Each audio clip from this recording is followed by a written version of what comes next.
Shah asked me to talk about ETFs. And so for me, I personally feel that as a beginner investor, ETFs are a great way to start. I personally own 2 ETFs now. And so it's not just limited to beginner investors, right? So what happens is, let's think about it like this. Let's see, and this is the best way that I always learned how to talk about it. So let's say you walked into the grocery store and you wanted to buy a bag of chips, right? But you didn't know exactly what bag of chips you wanted to buy. But we also know that in a bag of chip aisle, there's pretzels, popcorn, crackers, just wafers, cookie, all that is in a bag of chip aisle, right? So let's think about this. Each bag of chips or each pretzel, each cookie represented a company, right? So each cookie brand, each pretzel brand, each popcorn brand, each bag of chip brand, they all represented a different company, but they all are on the bag of chip aisle, right?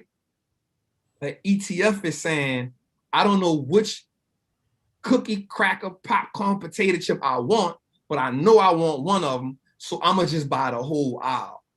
That's the ETF. That's the ETF. An ETF is simply saying, I want to buy in a certain sector of the market, but I don't know which company I want. So I get this sector. Now, different ETFs can be for the same sector, but have different companies inside of it, right? So you can buy a marijuana ETF, MJ, but it may have Chronos, it may have Canopy Group, it may have them, but then you may get YOLO, it may not have Canopy Growth, it may have GW, it may have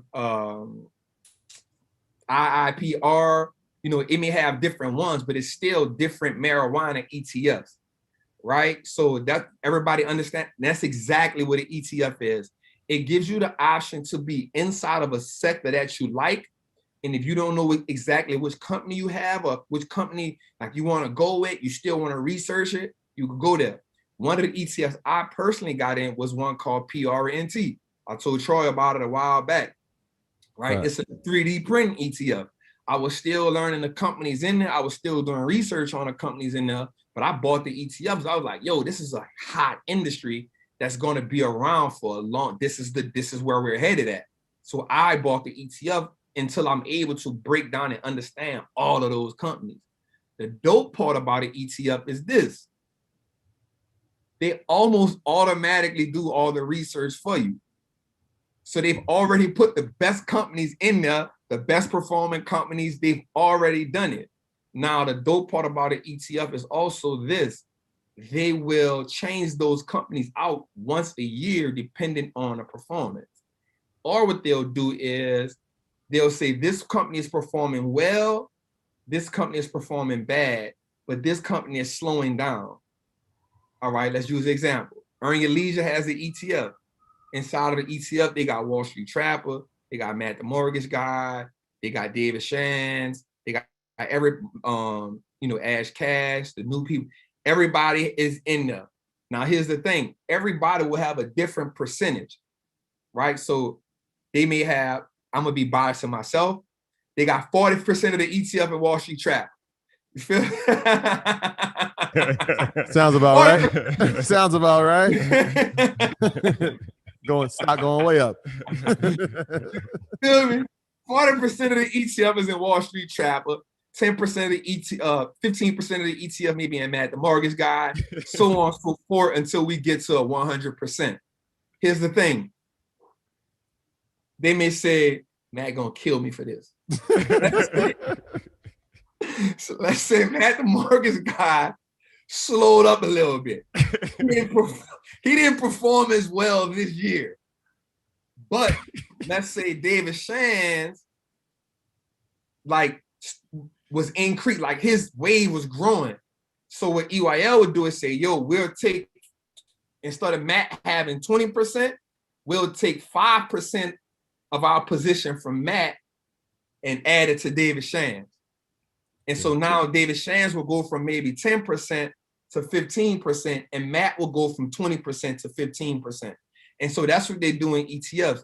If one company isn't performing as they expected, they'll take position from that company and add it into another company inside of the ETF, so the ETF can keep performing well.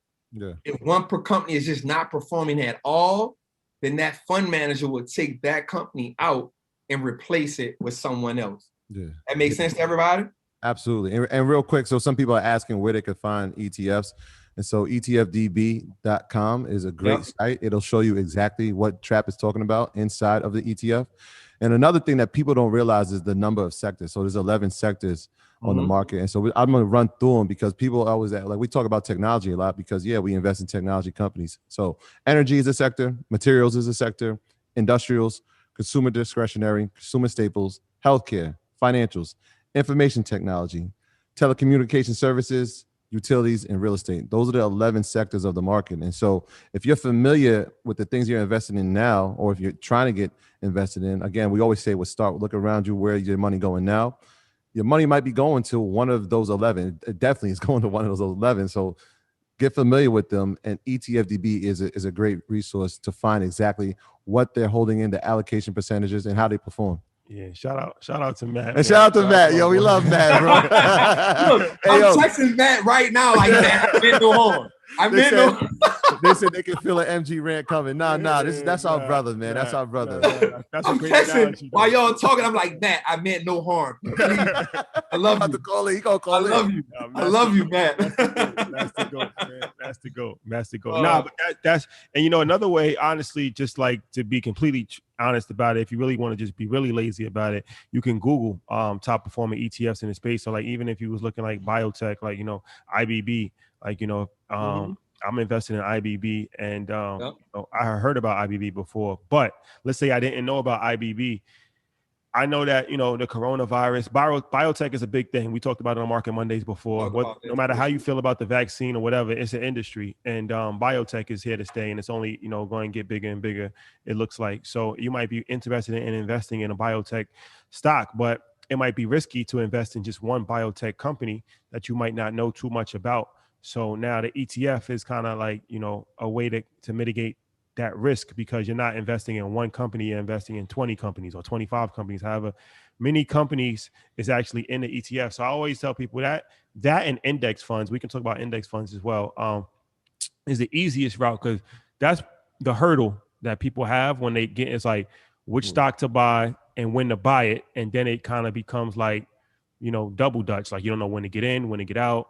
I'm just randomly just going to buy Tesla because Elon Musk just tweets about Dogecoin, something like that. Like, you know what I'm saying? So an ETF is a good way to ease your way into the stock market.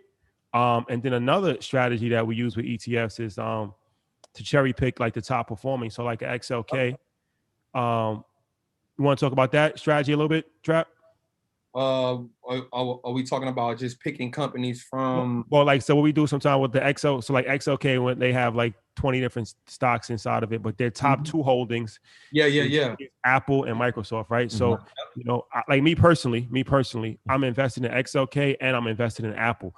So Apple, if Apple does 100%, XLK might do 20%, right? Because Apple only makes up like 10% of the portfolio.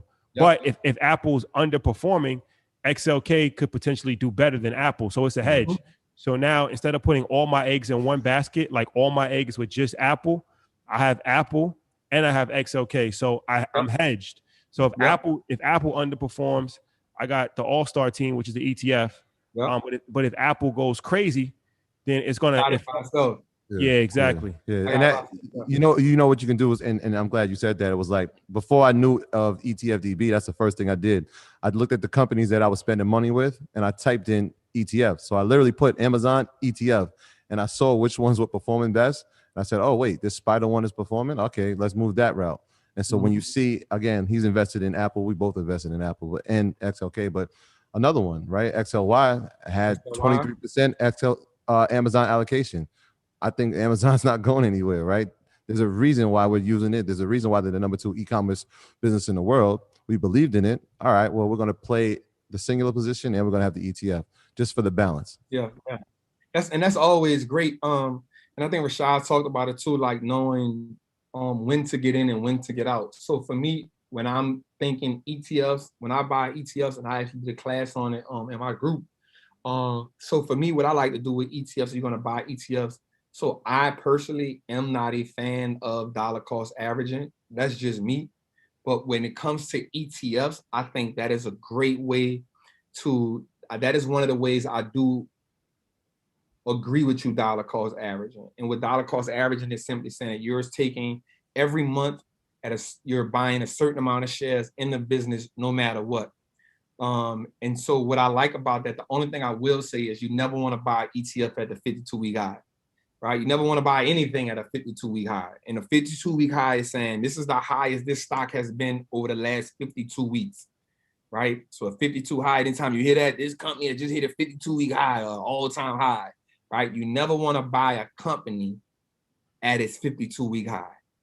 Always let it come back down a little bit, let it get a little pressure off of it, let some people sell a little bit, and then we buy a little more. My graduates from my school being Forbes, bag drop. Bag drop. A mic drop, bag drop. Bag drop.